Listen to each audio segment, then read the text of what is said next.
কিভাবে দেখুন একজন মানুষকে সত্যিকার মানুষ বানায় সিয়াম, তার দুটো একটি উদাহরণ আমরা দিতে পারি।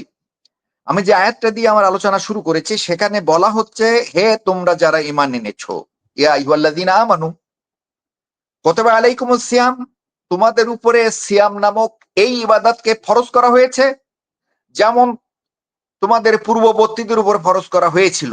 কামা কুতিবা আলাল্লাযীনা মিন ক্বাবলিকুম, উদ্দেশ্য কি? লাআল্লাকুম তাত্তাকুন, যাতে করে তোমরা আল্লাহর ভয় বা তাকওয়া অবলম্বন করতে পারো। সুপ্রিয় দর্শক শ্রোতা, এই তাকওয়া হচ্ছে মানব জীবনে সত্যিকার মানুষ বানানোর খুবই গুরুত্বপূর্ণ একটা পয়েন্ট। তাকওয়া মানে আল্লাহ ভীতি। মানুষ যদি শুধুমাত্র আল্লাহকে ভয় করার মতন এই গুণটি অর্জন করতে পারে, অপরাধ, অন্যায়, প্রবণতা, রাহাজানি, ডাকাতি, চুরি, বৈষম্যহীনতা, যত প্রকারের অপরাধ আমরা বলি না কেন, কোনো প্রকার অপরাধ তার দ্বারা করা সম্ভব নয়।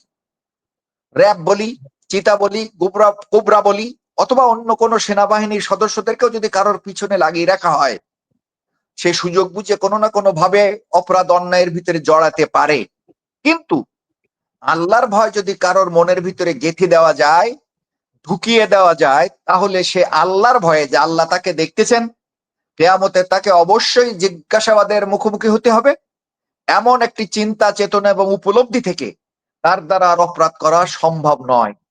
আমরা স্বাভাবিকভাবে দেখি একজন সিয়াম সাধনাকারী বা একজন রোজাদার প্রচন্ড পিপাসায় পিপাসিত হয়ে অথবা ক্ষুধায় কাতর হয়ে কোনো একটি বিজন কোনো ঘরে বা বাড়িতে এমন জায়গায় যদি অবস্থান করে যেখানে কোনো মানুষের পদচারণা নেই, কেউ দেখে না, এই ঘরে দরজা লাগাইও কিন্তু সে পানিটিও পান করে না বা কোনো খাদ্যও গ্রহণ করে না।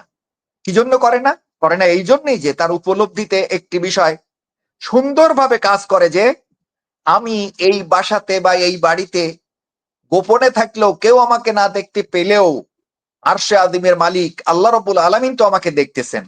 এই যে হাতে কলমে একটা মানুষকে তাকওয়া শিক্ষার একটা জীবন্ত ব্যবস্থা, এই ব্যবস্থা মূলত কিন্তু রমজানের খুবই গুরুত্বপূর্ণ একটি বিষয়।